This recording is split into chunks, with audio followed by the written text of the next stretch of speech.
Oi, gente, estamos de novo aqui no nosso canal de depoimentos de pessoas que passaram pela situação aí da doença acalásia, que nesse momento alguns se sentem curados, apesar da gente saber que a doença não tem cura. Hoje eu vou conversar com o Vitor, ele vai contar um pouco da experiência dele. Eu quero que ele se apresente, diga ali o primeiro sintoma, o primeiro sinal, como que tudo começou. Vitor, fica à vontade, tá? Olá, gente, boa noite. Meu nome é Vitor, né? Hoje eu tô com 33 anos, mas eu comecei a sentir ali uns sintomas, né? Os primeiros sinais da acalásia quando eu tinha 28 anos. Era um negócio estranho porque eu não sabia necessariamente o que era. Ainda não tinha dificuldade de comer, de me alimentar, mas eu sentia uns espasmos, umas faltas de ar, né? Do nada. E aí eu só conseguia que aquilo ali se aliviasse quando eu bebia muita água. E aí passava. E aí fui procurar um médico, a primeira vez me encaminharam para um pneumologista, falaram que era asma, cheguei a comprar medicamento para asma, usar bombinha não cheguei, mas tinha um medicamento lá para controlar. E aí o negócio continuava. Aí eu achei estranho, fui fazer uma endoscopia e aí na endoscopia, foi em janeiro de 2019 isso, a médica falou, não pode ser acalásia, né? Não estou vendo movimentação, movimentos peristálticos no esôfago. E aí fui encaminhado para fazer depois, né, a manometria, e aí sim foi comprovado que era uma calásia. Então no início foi mais a falta de ar e não a dificuldade de comer. Aí depois com o tempo ela foi aparecendo, a ponto de eu não conseguir beber um gole d'água que me incomodava, entalava ou então eu vomitava. Quando você teve o diagnóstico, foi ali no início de 2019, certo? Isso, comprovado assim, fiz uma endoscopia e aí tava lá, suspeita acalásia e eu fui encaminhado para o outro exame que foi a manometria. A manometria que fechou o diagnóstico. E aí, Exatamente. nesse tempo, você sentia só que aquela dor no peito e sentia que não, quando você fala assim que não respirava, sentia falta de ar, mas na verdade era a sensação de entalo, certo? Exato, exato. Porque pra mim, como não era comum aquilo, eu falei assim: "Não, tô sem ar, eu tô entalado, não tô conseguindo respirar". Eu não entendia que aquilo ali era proveniente de um problema do esôfago. Então pra mim estava ligado ao fluxo respiratório. Entendi. E Você é sentia que era aqui, mas não sabia que era no esôfago, né? isso, eu não conseguia identificar. E aí com o tempo e é aquilo que eu falei, eu não tinha dificuldade na hora da alimentação em si, nesse início. E aí eu já fui procurar médico, já fui procurar exame. Então quando chegou na endoscopia, eu ainda me alimentava. Eu não estava assim, sem dificuldade com dificuldade para comer, mas já estava sentindo alguma coisa estranha. E aí com o tempo, até chegar em abril, né, isso foi de janeiro até abril. Até chegar em abril, que quando eu fiz a minha primeira dilatação, e única no caso, eu já tive ali várias dificuldades na hora de me alimentar. Então eu estava optando já por comida mais pastosa, por coisa mais fáceis de engolir, porque eu sentia uma dificuldade até chegar no limite que eu falei, né, de não conseguir tomar um gole d'água, porque estava assim num nível E máximo. aí, quando chegou nesse nível que você fez a dilatação, Isso, só e depois que realmente você eu não fez estava a conseguindo comer. dilatação, qual foi a forma de dilatação que você Com o fez? balão. Com balão. Aí eu Você fiz teve alguma melhora? significativa. Quando eu fiz a primeira dilatação, eu consegui voltar de novo. Teve um período, né, uma semana, mais ou menos 2, que eu ainda estava, assim, naquela dieta, né, não podendo comer muita coisa, e aí estava mais difícil, mas depois eu senti uma certa melhora. Mas isso durou coisa de uns 5 meses, mais ou menos, e aí voltava novamente a querer comer. E não é que a comida não descesse, né, ela chegava a um ponto que ela descia, só que em determinado momento eu me entalava. Então eu precisava que aquela comida ali eu ficava ali uns 10 segundos, 15 segundos, assim, meio preso, e aí quando eu sentia um alívio, eu pronto, desceu, e aí eu continuava me alimentando. Nesse período eu nem cheguei a perder muito peso, eu perdi 6 quilos, né, nesse período de janeiro até abril. Para 4 meses é bastante coisa, né, mas comparado aos 20 que eu perdi no total, era menos, né. E aí, depois, quando você, depois de abril, o que que aconteceu? E aí eu consegui, né, durante um tempo me alimentar bem, voltei para academia, voltei a fazer minhas atividades normais, mas passou um tempo, né, veio a pandemia, e aí eu já tinha, né, antes da pandemia, procurado para fazer uma cirurgia, e a primeira cirurgia que me indicaram seria para uma bem radical já, que seria para cortar o esôfago, deixar só um pedacinho lá, enfim. E aí veio a pandemia e eu não dei prosseguimento, eu já tinha feito até os exames pré-operatórios, já tinha ido ao cardiologista e tudo mais. Só que veio a pandemia, eu falei assim: "Eu não vou, né, me arriscar no hospital agora, no meio de tudo que está acontecendo". Deixei passar. Então, durante toda a pandemia, eu fiquei nessa situação de, quando eu sentia aquele alívio de que desceu, eu voltava para tentar comer mais. E foi assim E durante os você se alimentava o quê? De quê nessa época? era mais comida pastosa, então era purê, era quando tinha sopa, gostava muito de sopa de ervilha, mingau no café da manhã, era um açaí, o açaí e o sorvete sempre desceram, assim, muito bem comigo. Então, naquele sufoco de o arroz e o feijão não desceram, eu fugia para o açaí, aí tentava colocar alguma coisa, uma granola, uma aveia, alguma coisa para complementar. Mas era sempre, assim, dando prioridade para o pastoso ou para o caldo. Quando Certo. a comida não descia. E carne foi uma coisa, assim, que eu tive que tirar quase que total. Eu tentava, assim, pedaços mínimos, mas eu tinha muita dificuldade de conseguir fazer a digestão. E você sentia aquelas dores, os espasmos, assim, aquela dor no peito, assim? Depois da dilatação, eu não voltei a sentir mais. Eu só sentia a comida entalada mesmo.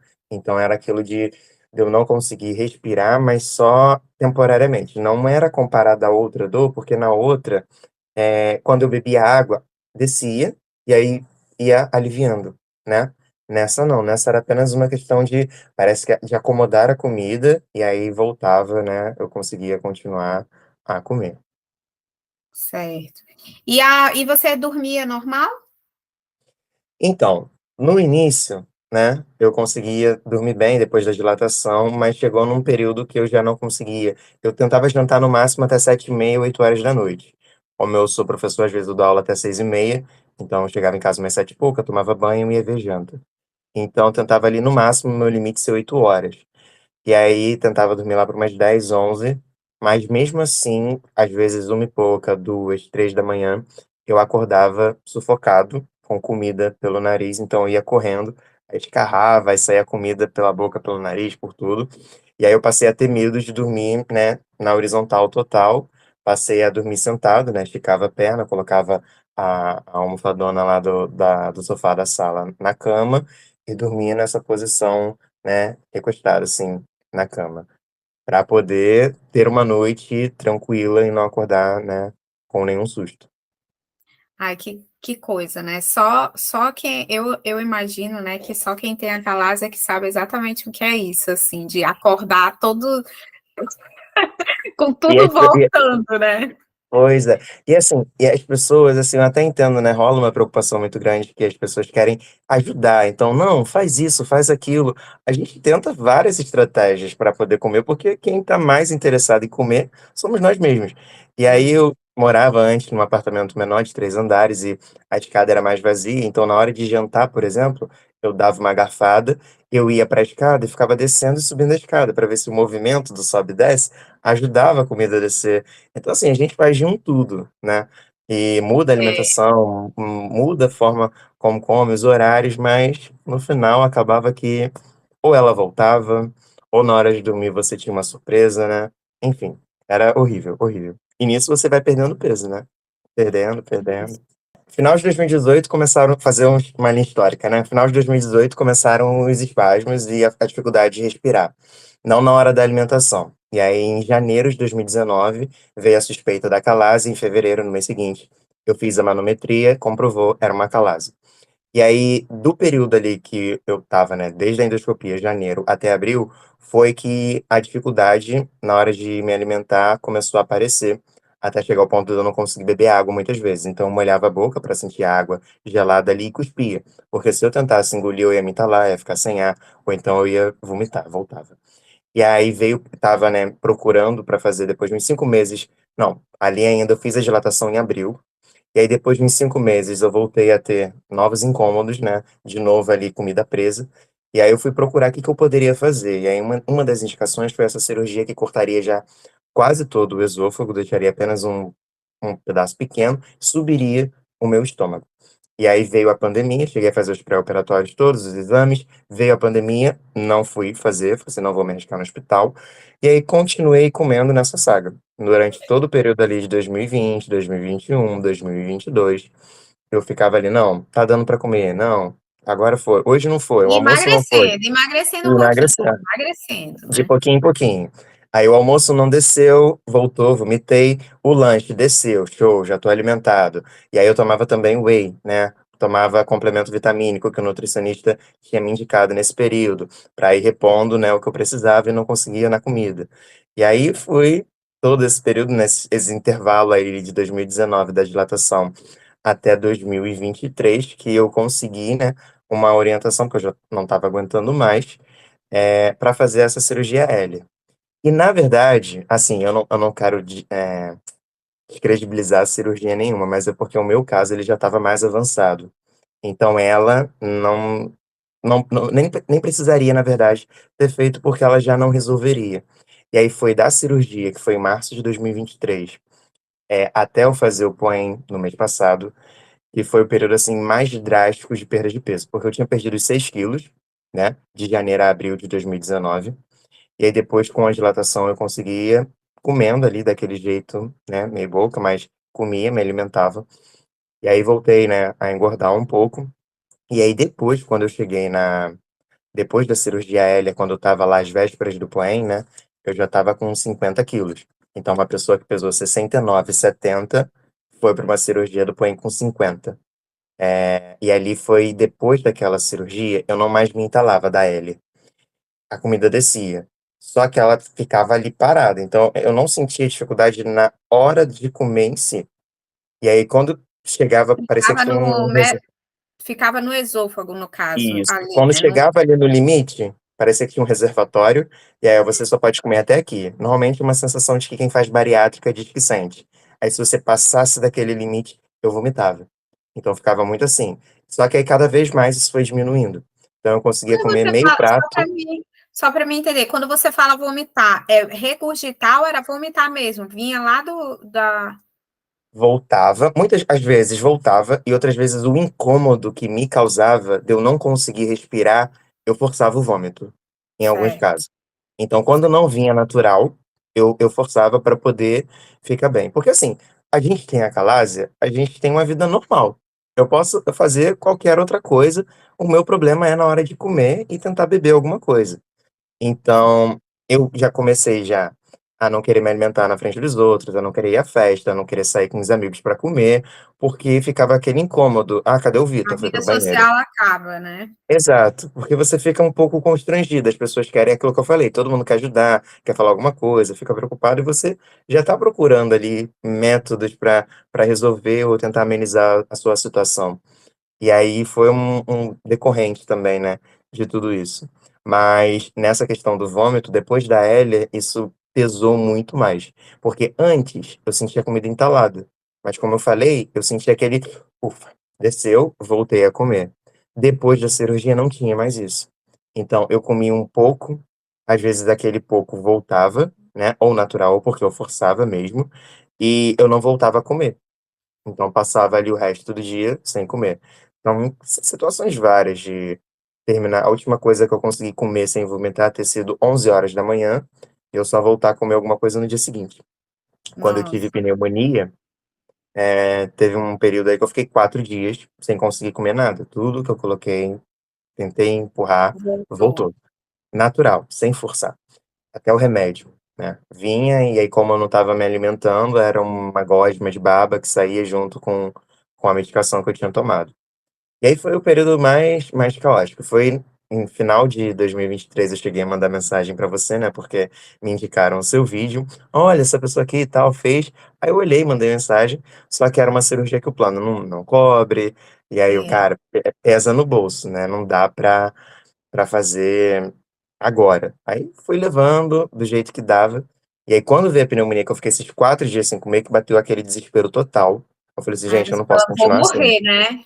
Exato, eu estava pensando assim: ou Deus me leva logo de uma vez para acabar com esse sofrimento, ou então não sei mais o que eu faço. Porque eu tento não misturar muito, né, essas questões pessoais com o profissional, com o meu círculo de amizade, mas às vezes é inevitável. Então você tá lá sorrindo, tá tentando ser agradável, as pessoas percebendo que você tá perdendo peso, né, alguns falam, outros ficam meio assim: "Ah, não vou comentar não", aí comenta com outro que vem, comenta com você, É. mas é uma situação Eu chata, lembro no que geral. comigo pensavam que eu estava com AIDS, pensavam que eu estava com Nossa, câncer terminal, é e tenso. ninguém, assim, era a pessoa dizia assim: "Meu Deus, o que está acontecendo?", né, assim, é horrível, horrível. É péssimo. Eu tenho até fotos, né, de antes da Calásia e depois durante, eu posso até passar, compartilhar, Sim, se você quiser eu vou querer, colocar aí nos eu vou grupos. Não tenho querer. muito ainda do pós, né, porque como tem ali menos de um mês ainda que eu fiz a Poem, mas em menos de um mês já foram 7 quilos a mais, então isso pra mim já é uma vitória total. Tudo que eu coloquei pra dentro desceu, foi por enquanto até aqui tudo muito bem, Aí e a continua assim. sua só voltando um pouquinho na linha do tempo, você teve a pneumonia em que mês, mais ou menos, ali? Em Foi mês passado, foi 2023? início do mês passado, Ah, já foi 2024. em 2024. Isso, foi assim a Daí gota d'água você pra tirou dinheiro da onde tinha, da onde não tinha, para ir atrás de sair fazer os pedindo correntes. dinheiro emprestado, fui no pedi no banco, peguei com o que tinha guardado, e aí consegui reunir, o que eu pude parcelar, que foi hospedagem, passagem, eu parcelei. Tive ajuda de amigos também que tinha milhas, não sei o quê, todo mundo ali de alguma maneira se solidarizou, teve amiga que emprestou, e aí eu consegui juntar tudo que eu precisava, pra ir eu fiz em Recife, né, com o doutor Conrado, e aí o pré-operatório e os 3 primeiros dias são sofridos por causa da questão da alimentação, né, que você fica ali Certo. só no líquido, você nada com o que eu já não tivesse acostumado. Mas o depois, quando eu saí de lá, né, e ele falou assim: "Ah, você pode comer tudo". Eu: "Como assim tudo?", né, cadê o pastoso? Depois passa para eu Não já sabe fiquei nem meio mais assim mastigar, né. exato, e eu tinha medo, E né, foi comer um então churrasco? ainda não cheguei no churrasco, mas já tô comendo. E quando eu falei assim: "Eu tenho uma meta, eu preciso recuperar o peso que eu perdi 20 quilos com essa doença". Então eu falei assim: "Agora eu vou comer nesse primeiro mês que nem um louco, o que eu puder e É, conseguir eu vou comer, tá pelo menos certo. para recuperar alguma coisa do corpo, da forma, né". Todo mundo me vendo ali raquítico, que nem você falou, tá doente, tá com câncer, tá com alguma coisa assim, não É, sabendo o que que é. E aí eu falei assim: "Eu vou tentar recuperar isso". Depois quando eu chegar ali nos 60, 65, aí eu volto, né, a treinar, fazer tudo direitinho, ter uma alimentação mais regrada. Mas agora eu vou tirar o meu atraso, que foram ali uns tá 5 certo. anos, Não, e e aí tem que depois tirar mesmo, eu tem que comer tudo que sentir à vontade, porque a gente passa literalmente muita vontade, passa fome, né, assim, a gente eu acho, assim, que não tem uma pessoa que tenha Calasa que não saiba o que é realmente passar fome, porque a gente passa, não tem, não tem. Você muito. literalmente passa fome. E E aí você essa sair e ver as pessoas comendo, né, você ia num restaurante, a self-service, né, aquilo, e aí você bota um tanquinho, assim, comida de bebê, e aí vem uma pessoa, né, com aquele prato de macarrão, um monte de coisa. Aí eu olhava para as pessoas comendo, assim, com a maior tranquilidade, eu ficava assim: "Por que que meu eu não Deus, posso?", é. sabe. Era terrível. A princípio, né, a calásia ela pode vir ali, né, da doença de Chagas, mas a maioria das pessoas que eu conheço, tudo é idiopática mesmo. E eu queria saber se você sabe por quê ou como você adquiriu, se você tem uma ideia de que tem a ver com isso, assim. Qual a tua opinião sobre o porquê que você teve essa doença? Olha, eu cheguei a fazer um exame, né, que foi o Machado Guerreiro, que é para comprovar se eu já tive alguma vez Chagas e fui assintomático. Deu não reagente, né, então não foi por Chagas. Conversando com o doutor Conrado, né, eu também perguntei o que poderia ter causado, né, se enfim, e aí ele falou, né, vírus às vezes, se você teve herpes, pode ter tido alguma dificuldade. Eu já tive herpes, né, uma vez mais ou menos uns 20 e poucos anos, e eu não sei se isso, né, desencadeou depois futuramente, porque o intervalo é muito longo, né, então: "Ah, já viveu no interior há algum tempo?". Já passei férias no interior, mas aí também foi num período, assim, de 5, 8 anos, sabe, então se demora esse tempo todo para você apresentar esses sintomas.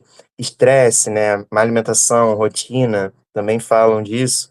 Eu tenho gastrite crônica leve desde 12 anos. Eu tive meningite com 9 meses, eu tomei muito antibiótico, então desde pequeno o meu estômago sempre foi muito delicado. Então as pessoas comiam muito, ficavam bem, eu passava um Você pouquinho e eu tem a já sensação que você sempre teve acalásia? não. Eu acho que isso só foi assim, caiu a ficha pra mim mesmo em 2019, depois da manometria, porque mesmo com a endoscopia, eu falei assim: "Ah, deve ser um problema, a gente toma remédio, né, resolve lá no remédio e tá tudo certo". E aí foi quando a dificuldade de me alimentar começou a aumentar, que eu falei assim: "Cara, tem alguma coisa muito errada aqui e não tá legal". E aí foi que meio que eu assumi e falei assim: "Não, é acalásia Tenho que mesmo, vou ter ver, que tenho que cuidar". ver. E assusta ele falar que não tem nenhum remédio para isso, né, É. porque é só cirúrgico. Ou a dilatação, né, que é menos invasivo, mas não é definitivo. E aí o médico que me sugeriu a primeira cirurgia foi por causa disso, porque quando eu procurei ele, foi lá em 2019, eu tinha 28 anos, ia fazer 29. E ele falou assim: "Você é muito novo, a dilatação ela não vai solucionar para sempre o seu problema, então você vai ter que voltar ali, se você tiver uma média de vida, por exemplo, até os 60, pegando por baixo, você vai ter que fazer pelo menos umas 5, 6 dilatações. Então para você toda hora ir para o hospital, fazer esse procedimento, sofrer de novo na alimentação, seria até mais, talvez, melhor para você fazer uma cirurgia para resolver logo o problema". Não fiz Qual é naquela a época e graças a cidade que Deus você mora? não fiz. Oi? Qual a cidade que você mora? Eu moro no Rio de Janeiro, Tá, na então capital. isso foi um médico na capital do Rio de Janeiro que Isso. sugeriu. Isso, eu Era procurei um cirurgião era especialista em sistema digestivo. era aquela, esôfago Esofagomanometria. não, Esôfago. Esse é do exame para diagnosticar. não, Mas tem uma não, outra cirurgia que tira o esôfago. É essa que você está falando? é, Ah, eu não esqueci. lembro. Eu também não lembro o nome de Mas cabeça. Eu era tenho anotado essa na ou não? questão. Era uma que começava com esôfago. Esôfago, não sei. Depois eu Esôfago posso até confirmar o nome e te depois passo essa para parte você eu vou deixar aí cortar da pro gente. pessoal. E aí essa daí era muito radical. Nossa, E muito aí agressiva. eu acho que Deus sabe o que faz, né. E aí veio a Sim, com pandemia, eu falei assim: "Não, certeza. vou segurar um pouquinho, daqui a pouco a gente vê se tá dando para comer, tá dando para me alimentar, com sufoco, noites mal dormidas, mas vamos levando". E aí eu procurei a Hélio também por indicação, que as pessoas falaram: "Não, tem essa cirurgia que quem tem acalásia faz, consegue ali resolver o problema", só que quando eu fiz, eu acho que foi um pouco ali também, né, de desinformação, porque eu levei um exame de imagem que já datava ali de alguns meses, né, antes daquela consulta. E aquele exame não foi repetido, então eu estava com um grau de megaesôfago X na época. E quando eu fiz depois da cirurgia L, de novo aquele exame de imagem, o meu megaesôfago já era grau 3. Então, ele já estava num nível muito avançado, de modo que aquela cirurgia já não daria conta do problema. É. E aí foi a minha tortura até o POEM, foi o período, assim, que eu mais sofri, que eu perdi peso, assim, de uma maneira bem brusca mesmo. E, Vitor, deixa eu te perguntar. Agora, depois do POEM, no caso, tem o quê? 40 dias que você fez? Não, nem tem nem um mês ainda, eu fiz no último dia 24 de maio, a gente tá Tá hoje certo. aqui na Então, gravação menos do de 30 18. dias. Nesse tempo, você teve algum espasmo? Tive 2.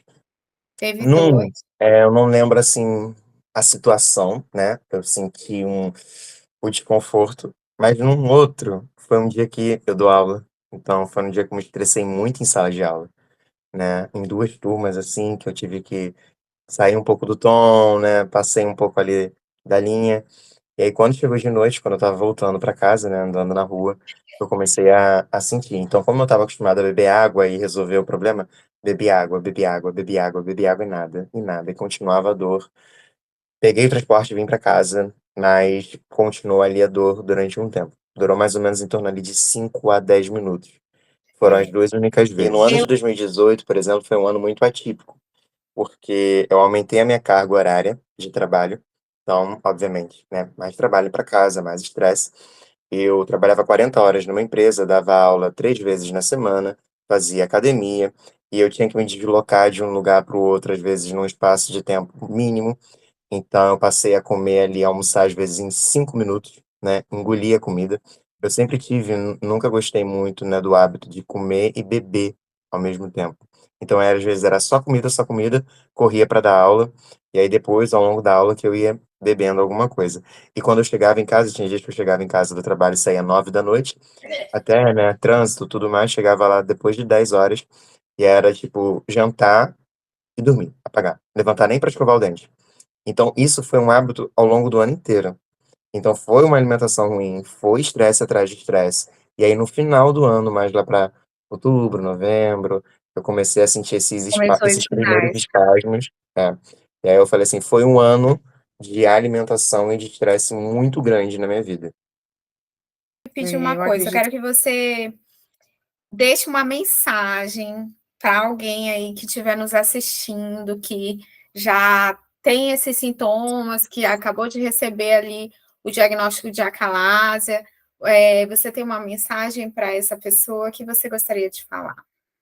Olha, eu vou falar o que eu gostaria de ter ouvido, né, naquela Sim, época, que é: a gente pensa que acabou, sabe. Eu nunca imaginei na minha vida que eu fosse voltar a me alimentar, a beber água bem. E eu sempre pensava assim: dali para o fim, né, vai chegar um momento que o corpo vai falhar, que, ó, funções vão falhar. E o que eu vi que me motivou é, enquanto a gente, né, tem vida, enquanto a gente, tá ali com opções, a esperança não pode morrer. Então, se você tem problemas, se você tem dificuldade, consulte principalmente quem tem, tenta procurar quem tem a doença ou quem tem problema com a alimentação, que essas são as pessoas que vão dar os melhores conselhos para vocês. Porque a gente escuta muita coisa de gente que quer ajudar, mas que não passa por isso, que não enfrenta isso, então às vezes aquilo ali pode te acabar gerando uma angústia maior, né. Mas assim, se tem esperança, eu sei que é uma cirurgia, por exemplo, pô, não tinha dinheiro para pagar de cara, mas ela estava lá, eu sabia que existia, sabia que era uma opção que a qual eu podia recorrer. Então, a esperança está ali. Então, se Deus te deixou até aqui, se você está com vida, se você tem energia ali para seguir com as coisas, não desista, procura ajuda sempre que você precisar. Você não vai ouvir as melhores palavras, você não vai ter os melhores dias, você não vai ter as noites de sono mais tranquilas, mas você sabe que se você tá ali até agora, é porque tem alguma razão e que tem esperança e solução para resolver o seu problema e existe. Corre pra Poem, que a Poem salva você. porém é vida, né? Nossa, se eu pudesse beijar os pés daquele médico todo dia para agradecer, você não tem noção disso. Tem algo mais que você queira falar? Olha, eu acho que eu comentei tudo. O que eu sempre, assim, eu tinha uma dificuldade muito grande com a doença, porque eu nunca gostei de me fazer de coitadinho. Parece que quando você fica falando: "Ah, não tô conseguindo comer", as pessoas: "Nossa, tadinho do Vitor", então vai ser aquele cara que sempre: "Ah, Vitor", toda hora com uma reclamação, com uma queixa. Então eu sempre tentei não misturar muito, né. Então depois da cirurgia Poem, que o resultado apareceu, que eu resolvi, assim, explanar, né, botar nas redes sociais, contar o que aconteceu. Na cirurgia, né, não entrei em grupo, eu tive, assim, intermediários para fazerem a coisa por mim, porque eu não queria, né, colocar ali a cara, dizer o que estava acontecendo, eu queria ficar recluso total. Então, é uma Fica um pouco situação. depressivo também nessa última fase, né? Eu Sim. lembro que eu ficava só vendo, eu não conseguia mais trabalhar e eu ficava só dentro do quarto vendo Netflix, assim, para tentar esquecer, assim. Então, assim, a gente fica muito recluso, né, a gente fica muito retraído, mas eu sempre tentei não transparecer isso. Claro que o corpo vai demonstrando. Então, nas aulas, eu não sei se eu consegui isso, né, como eu gostaria, porque os alunos que podem dizer, mas eu sempre estava sorrindo, estava brincando, estava contribuindo para as festinhas de aniversário, comia uma coxinha e ia para o banheiro. Mas nunca deixei de me envolver, de participar e nem deixar que as pessoas pensassem: "Não, o Vitor tá mal, não, tem alguma coisa ali acontecendo". Mas era chegar em casa, ficar para baixo, não conseguir comer ou então arriscar comer, passar por todo aquele sufoco. Então, teve um período muito grande que eu não queria simplesmente comer, porque eu não queria mais sofrer, eu não queria mais o vomitar, eu não queria mais Sentir, né? ficar entalado. Eu preferia ficar normal, sem a alimentação. Só que é claro que o corpo cede, né, em algum momento. Então, assim, eu acho que nessa coisa de você não se comunicar com outra pessoa, de você tentar retrair ou guardar o problema para si, acho que você prolonga uma coisa que poderia ter sido resolvido muito antes, né. Então será que se eu já não tivesse tido essa coisa de compartilhar, de falar, eu já não teria chegado você fez já há 5 anos, será que eu tenho isso, né, há 5 anos, então será que eu já não teria chegado direto no ponto, teria evitado vários problemas. Eu Isso, também pretendo agora seguir, né, compartilhando mais informações sobre a Calásia. Eu coloquei recentemente, né, tive ali, meu Instagram é fechado, mas eu tive em torno de 620 visualizações do meu stories. Então, tive comentário, tive gente falando: "Nossa, eu nunca ouvi falar dessa doença, né, bom até para conhecer". divulgar, porque dizem Sim, que a acalásia é uma doença rara, mas na verdade eu acho que o diagnóstico é que é um pouco difícil de ser feito, e aí por isso tem um monte de gente aí que tem acalásia e nem sabe que tem acalásia. exato. Eu Eu acho. vejo comentário também de pessoas falando: "Nossa, de vez em quando eu sinto isso, né, dificuldade para alimentar", eu falo: "Faz endoscopia, tenta ver, procura, tem não é uma coisa para sempre, você tem tratamento". A calásia fica, mas você consegue É, comer bem, né, então é. e se E por alimentar, gente, não enquanto, adianta. né? Quem sabe amanhã ou depois tem alguma coisa aí E para, bola não vai né? Né? acontecer, mas Eu acho que a medicina ela é tão maravilhosa e cada dia, né, estão aí fazendo mais coisas. Quem sabe daqui a pouco a gente tem até a cura da calásia, né? Seria uma bênção. tomara. Mas como você falou, a primeira vez que eu comi e a lágrima vinha, eu falei assim: "Gente, eu não tô acreditando até hoje, até agora". Eu É, como alguma coisa, eu fico assim: "Gente, eu assim, pra estou comendo", sabe. É surreal isso. não, e Muito bom. assim, Falar assim: "Tô mal, não consigo, não quero viver, tá ruim", e aí, sabe, você vai ter uma luz, assim, pra seguir no caminho da cura com certeza, né, ou de um alívio, que é o nosso caso. amém. Ai, meu amigo, adorei te conhecer, assim, né, que a gente só Igualmente. tinha falado rapidinho ali. Muito obrigada por ter aceitado aí o convite, né. Eu que agradeço aqui imensamente, porque foi o seu vídeo, né, que motivou todo o processo que me fez hoje voltar a viver, a ter vontade de viver. Então, se não é aquele vídeo lá do estrogonofe que eu fiquei olhando, nossa, será que é verdade? Eu fiquei pensando, será que isso é golpe? Eu falei assim, não é possível, será que tem uma cirurgia que resolve? Eu pensei em tudo, Eu mas amo estrogonofe acreditei. também, por isso que eu fiz que Nossa, estava bem na moda aquela uma docinha lá, né, e eu, Deus, comendo isso. muito. E aí quando então assim, eu que agradeço do fundo do coração, eu tenho certeza, como você já comentou, que muitas pessoas também são gratas, né, a você que compartilhou a cirurgia, ao doutor Conrado, né, que ele tem que compartilhar, levar isso adiante, colocar para mais gente e esperar, né, se Deus quiser, que em breve a gente tenha, né, uma cura talvez ou uma solução mais rápida. Se eu puder ajudar em mais alguma coisa, eu fico à disposição, pode falar comigo, me procurar a hora que quiser, é só me chamar que eu tô aí, que eu puder ajudar todo mundo aí que sofre também do mesmo problema, eu vou estar à disposição sempre, tá bom? Muito obrigado mesmo, de verdade, de coração, tá? Tá bom, meu amor, obrigada também. Deus te abençoe, fica com Deus, juízo e boa comilança para você. Fica com Deus, muito obrigado. Pra gente, né, que deu tudo certo aí até o último dia da nossa vida, tá bom? Um beijo, Amém. obrigado. Beijo, Tchau, beijo. tchau.